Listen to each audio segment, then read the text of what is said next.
Bonjour et bienvenue sur Cybertech pour un tout nouveau guide d'achat consacré au PC portable pour la rentrée 2020. Vous êtes étudiant, vous débutez ou vous poursuivez votre cursus universitaire ou dans des écoles de commerce, écoles d'ingénieurs et vous vous posez la question de savoir quel est l'ordinateur que vous devriez acheter.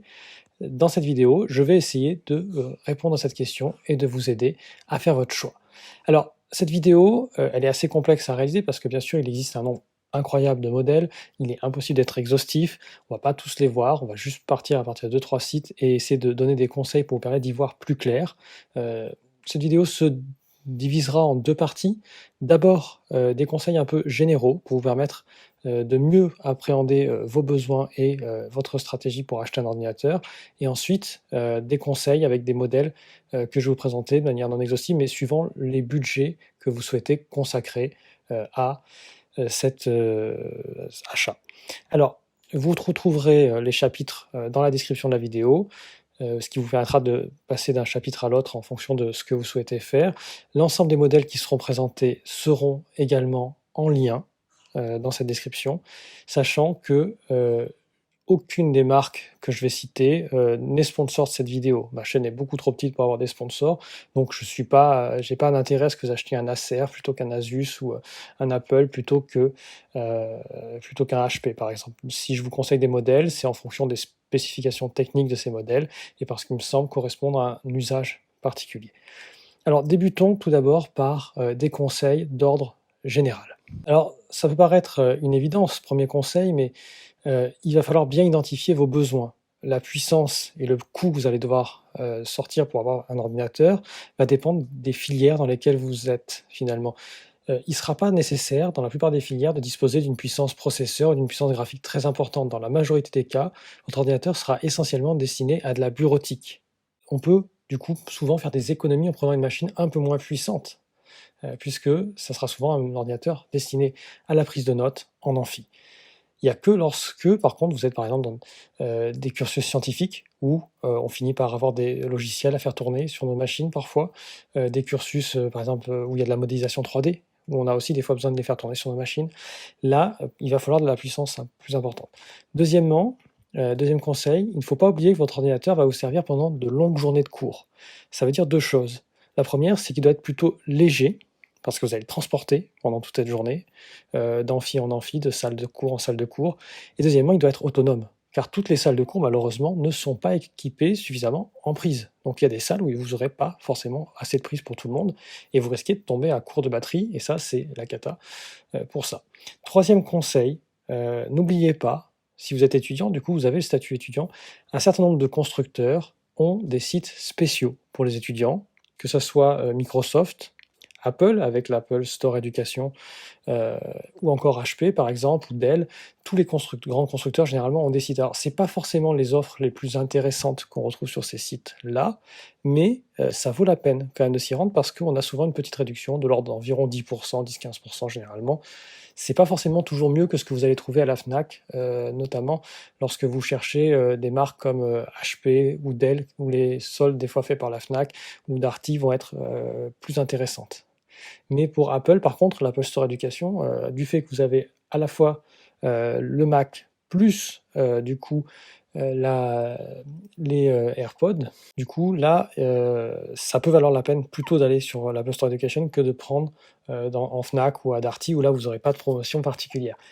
Toujours dans cette idée de promotion, faites attention aussi lorsque vous allez acheter des logiciels. Par exemple, la suite Microsoft Office est payée par certaines universités ou certaines écoles à leurs étudiants qui peuvent bénéficier d'un abonnement Office 365 pendant tout le temps de leurs études. Donc faites attention à ne pas l'acheter alors que vous pourriez peut-être en bénéficier gratuitement. Voilà les 3 petits conseils d'ordre général que j'aurais à vous donner. Maintenant, allons vers les conseils d'achat à proprement parler. Débutons tout d'abord avec les budgets inférieurs à 600 € qu'on pourrait qualifier d'entrée de gamme. Alors là, on va avoir plusieurs choix possibles. Tout d'abord, on peut penser à la piste des Chromebooks. Les Chromebooks, ce sont des ordinateurs d'entrée de gamme que l'on trouve assez facilement, qui sont du coup sous Chrome OS, un système d'exploitation proposé par Google et qui sont particulièrement adaptés à la bureautique basique, donc à la prise de notes en amphi, au surf internet ou encore pour regarder par exemple des vidéos sur Netflix. Ces Chromebooks sont fournis, donc je le disais, avec le système d'exploitation Chrome OS qui est développé par Google. Ces ordinateurs ont généralement une mémoire interne assez limitée car ils ont été conçus pour être souvent connectés à Internet pour bénéficier des services cloud de Google, notamment Google Drive, qui sera très important pour sauvegarder vos données.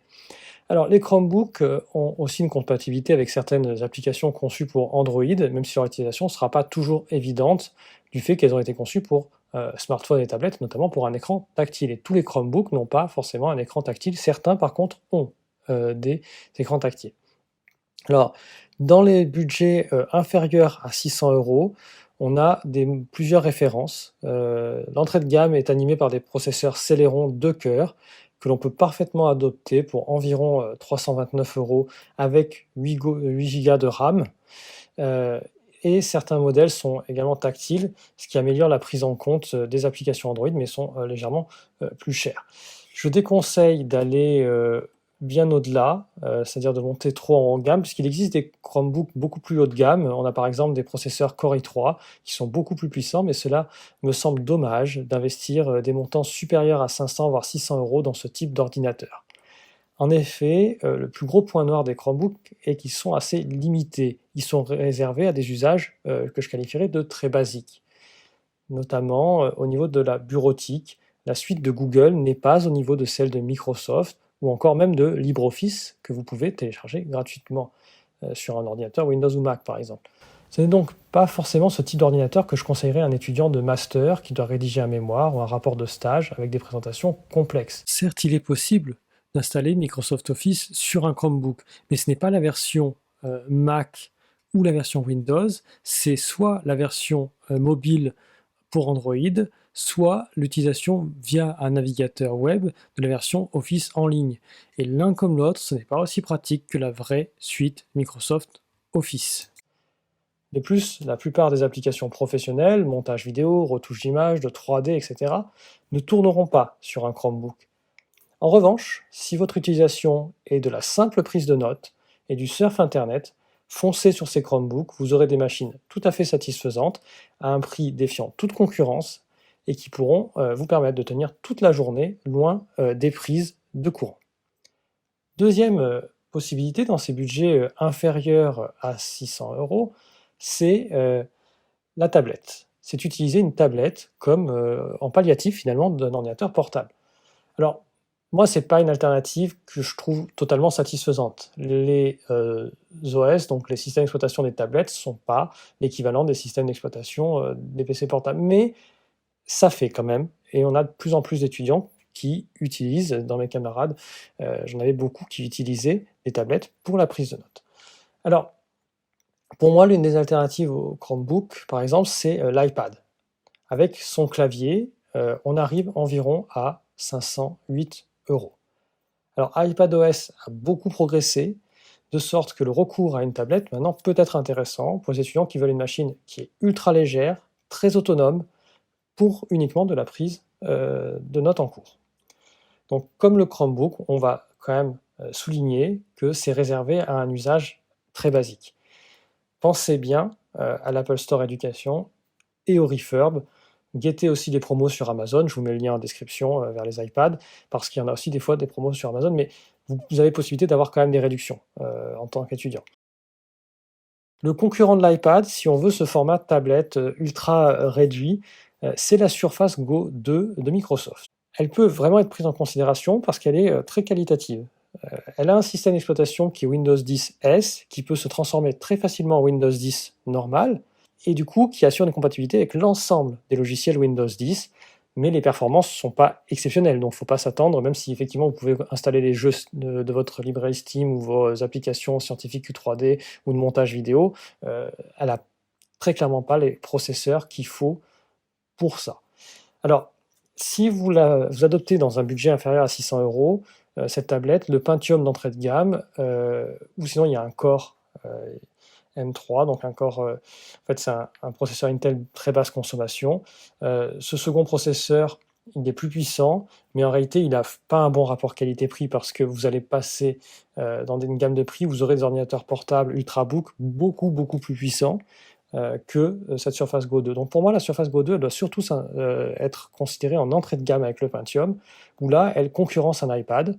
Elle est un peu moins fluide, mais elle a l'avantage d'être compatible par exemple avec l'ensemble de la suite Office Windows. Donc la suite la plus complète, la version iPadOS est moins complète quand même de Microsoft Office. Donc les avantages ici de cette tablette de Microsoft, c'est sa légèreté, sa très bonne webcam, ce qui peut être intéressant dans une période de télétravail, et les programmes Windows, tels que la suite Microsoft Office. Donc pour une prise de notes basique, elle constitue une bonne solution en concurrence soit des Chromebooks, soit des iPads. Troisième possibilité, toujours dans ce budget inférieur à 600 €, c'est d'aller vers un PC portable classique, un PC portable plutôt fin, mais avec des caractéristiques techniques qui lui permettront d'être satisfaisant. Alors, on soulignera simplement que dans cette gamme de prix inférieure à 600 €, on va éviter tous les processeurs du type Celeron, Pentium ou encore Athlon ou AMD A8, voilà, ce genre de choses, parce que c'est pas assez puissant, ça rame. Ça va pas vous donner une bonne expérience utilisateur sous Windows 10, parce que Windows 10 est beaucoup plus lourd que Chrome OS. Sous Chrome OS, on pouvait se permettre ce genre de processeur. Sous Windows 10, on peut pas se le permettre, parce que ça va ramer assez rapidement. Et le but, si vous achetez un PC, c'est pas de devoir le changer dans 1 an et demi, c'est de le garder le plus longtemps possible dans vos études. Donc dans cette gamme de prix inférieure à 600 €, ce qu'on va viser, de manière générale, c'est de rechercher une machine qui possède un SSD, parce que ça va la rendre la machine beaucoup plus fluide, et minimum 8 Go de RAM, pour que cette dernière soit également assez fluide au quotidien. Ça, c'est ce que je vous conseille de regarder. Ensuite, je vais vous présenter plusieurs modèles qui me semblent globalement satisfaisants et qui peuvent vous servir de base. Après, vous pouvez chercher des modèles d'autres marques avec des spécifications techniques similaires. Débutons avec deux premiers modèles assez entrée de gamme qui sont néanmoins satisfaisants pour l'usage basique qu'on décrivait, c'est-à-dire de la prise de notes en amphi. Alors, ces ordinateurs, ils ont un défaut principal, c'est notamment le fait qu'on a une RAM seulement de 4 Go. Premier modèle que je voulais vous présenter, un Dell de série Inspiron, qui est mu par un Core i3 de 10e génération, donc 1,2 GHz jusqu'à 3,4 GHz, 4 Go de RAM DDR4, c'est un peu la limite de la machine, et 128 Go de SSD, donc une machine qui, pour de la bureautique basique, du surf internet, sera tout à fait satisfaisante. En alternative, on trouve également ce modèle d'HP, toujours assez similaire, avec un processeur Ryzen de 3e génération, Ryzen portable donc 3e génération, 3250, U, 2,6 GHz jusqu'à 3,5 GHz, avec 4 Go de RAM, mais 256 Go de SSD, donc le double de tout à l'heure. C'est un ordinateur qui lui aussi, en entrée de gamme, sera tout à fait satisfaisant pour de la prise de notes en amphi. Alors j'ai sélectionné deux modèles d'écran 14 pouces parce qu'il me semble que vous allez devoir transporter cette machine. Donc moi je vous conseille de regarder des modèles qui sont entre 13 et 15 pouces, puisque 17 pouces ça fait beaucoup trop en fait. C'est lourd, c'est très encombrant dans une journée quand on le transporte toute la journée. Donc des modèles 14 pouces, ça me semble le bon compromis, sachant que n'hésitez pas éventuellement sur ce genre de machine à d'abord partir comme ça, puis après par exemple acheter chez vous un écran externe d'entrée de gamme. Par exemple, moi j'ai un BenQ dont je vous mets le lien en description, qui est un super écran de bureautique que je mets en écran secondaire sur mon PC portable, qui a un écran de 13 pouces, ce qui me permet d'avoir du coup un certain confort d'utilisation.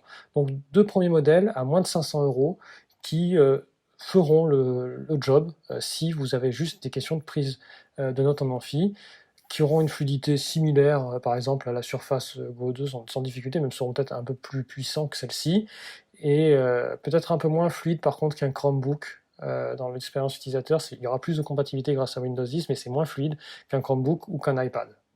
Voilà ce que je peux en dire si vous hésitez entre ces trois premières choses. Par contre, on peut monter un peu en gamme, puisqu'on avait dit qu'on allait jusqu'à 600 €. Et là, on va trouver par contre des PC portables qui me semblent plus intéressants. Et si vous avez la possibilité de monter, plutôt que prendre ces PC-là d'entrée de gamme, qui sont vraiment le strict minimum, là, je vais vous présenter des modèles beaucoup plus intéressants. Si votre budget est un peu plus élevé, là on peut aller vers des machines qui sont vraiment satisfaisantes pour cet usage basique. On va pouvoir aller entre 500 et 600 euros vers des machines qui sont munies d'un processeur Ryzen 5. Donc le processeur c'est la Ryzen 5 3500U qui est un très bon processeur qui n'est pas la génération la plus récente des processeurs mobiles AMD, mais qui est tout de même satisfaisant. On aura généralement 8 Go de RAM, un SSD, généralement 256 Go, voire un peu plus. Alors, je vous ai sélectionné 3 exemples où on retrouve ce processeur-là et des spécifications techniques très proches et qui seraient très satisfaisants. Alors, on a le premier modèle Huawei sur Amazon. Huawei fait des ordinateurs de très bon niveau, au niveau des finitions, etc., avec un coût souvent plutôt bon, un rapport qualité-prix plutôt bon, et qui sont très souvent en promotion sur Amazon. Ils sont aussi disponibles chez Darty, la Fnac, la Boulanger, etc., mais ils ne sont pas aussi souvent en promotion que sur Amazon. Donc moi, je vous conseille plutôt de guetter les promotions Amazon. Il y a des modèles 15 pouces, le modèle 14 pouces, au moment où je tourne la vidéo, n'est pas disponible, mais il va peut-être revenir en stock. Je conseillerais plutôt un 14 pouces qu'un 15 pouces hein, à l'usage, parce que c'est quand même un peu moins encombrant.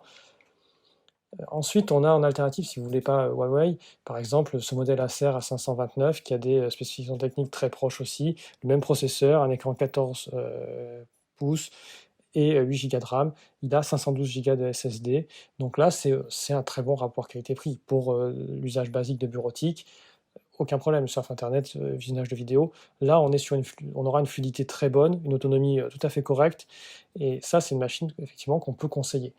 Ensuite, également en alternative, on a ce Lenovo, encore un peu moins cher également, qui fait 15 pouces par contre, mais qui a 8 Go de RAM, 256 Go de SSD. Lenovo fait aussi de très bons ordinateurs. Lenovo, c'est l'ancienne division en fait, de PC portable de IBM.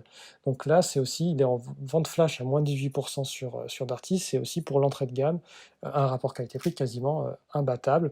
Si vous avez donc l'usage basique de prise de notes en amphi, ce genre de machine sera vraiment intéressant pour vous, si ce n'est que voilà, 15 pouces c'est un peu gros à l'usage quotidien. Alors maintenant, montons un peu plus en gamme pour nous rapprocher de la frontière des 600 euros. Voici l'un des ordinateurs qui constitue l'un des meilleurs rapports qualité-prix parmi l'ensemble des machines que j'ai pu consulter pour constituer ce petit guide d'achat. Alors cet ordinateur est un modèle de la marque Asus, qui est muni, cette fois toujours d'un écran 14 pouces, mais d'un Ryzen 7 3700U, cadencé à 2,3 GHz, et cela jusqu'à 4 GHz en mode turbo. Toujours 8 Go de RAM et 256 Go de SSD. Alors là, pourquoi c'est un bon rapport qualité-prix? Déjà, on a une vente flash de 26% sur ce modèle, mais surtout, on passe d'un Ryzen 5 à un Ryzen 7 3800U, ce qui fait que selon moi, on a une machine qui non seulement satisfera sur tous les usages basiques dont on parlait, bureautique, prise de notes, tout ce qui va être surf internet, vidéo, Netflix, etc., mais aussi peut me permettre, à mon avis, de faire un peu de montage occasionnel, la retouche de photos. Il sera un peu limité au niveau 3D quand même, parce qu'il n'y a pas de véritable carte graphique, c'est juste le chipset intégré, à la puce AMD. Donc pour du jeu occasionnel, pourquoi pas. Par contre, si vous voulez jouer à vos jeux les plus récents, là, ça risque de bloquer un peu. Mais ça reste un des ordinateurs les mieux positionnés dans cette gamme de prix, à moins de 600 euros. Si vous trouvez bien sûr d'autres marques qui font des modèles avec des spécifications techniques supérieures, n'hésitez pas. Et d'ailleurs, n'hésitez pas en commentaire à venir me poser des questions. Si je fais ce genre de vidéo, c'est justement pour discuter avec vous pendant les commentaires. Mais cet Asus, moi je conseillerais pas mal la marque Asus parce que j'ai eu plusieurs modèles Asus également en complément des MacBooks que j'ai pu avoir. Et c'est une marque que je trouve quand même plutôt fiable et avec des finitions de bon niveau. Je dirais ça reste du plastique, mais généralement c'est quand même des plastiques solides et j'ai rarement eu des problèmes techniques avec Asus. Voilà pour ce guide d'achat des ordinateurs inférieurs à 600 euros. On a commencé avec des machines vraiment dédiées à des usages basiques. On a terminé sur une machine un peu plus polyvalente. Passons maintenant à la gamme supérieure. Passons maintenant à la gamme des ordinateurs compris entre 600 et 900 euros. On va chercher dans cette gamme des processeurs Core i5 ou Core i7 de 10e génération, ainsi que des processeurs Ryzen 5 ou Ryzen 7. Toujours 8 Go de RAM et un espace de stockage en SSD. Cette gamme de prix est celle qui correspondra à 80% des utilisateurs, voire même 90% des utilisateurs. En fin de vidéo, on verra quand même une alternative pour les utilisateurs qui auraient besoin d'une puissance graphique un peu plus importante, car c'est peut-être la seule limite qu'on rencontrera encore dans cette gamme de prix. Alors, premier modèle de cette gamme, le Asus VivoBook à 679 € avec un écran 14 pouces, un processeur Intel de 10e génération de 1,6 jusqu'à 4,2 GHz, 8 Go de RAM et 256 Go de SSD. Un ordinateur avec de très belles finitions qui satisfera la plupart des étudiants dans leurs besoins quotidiens.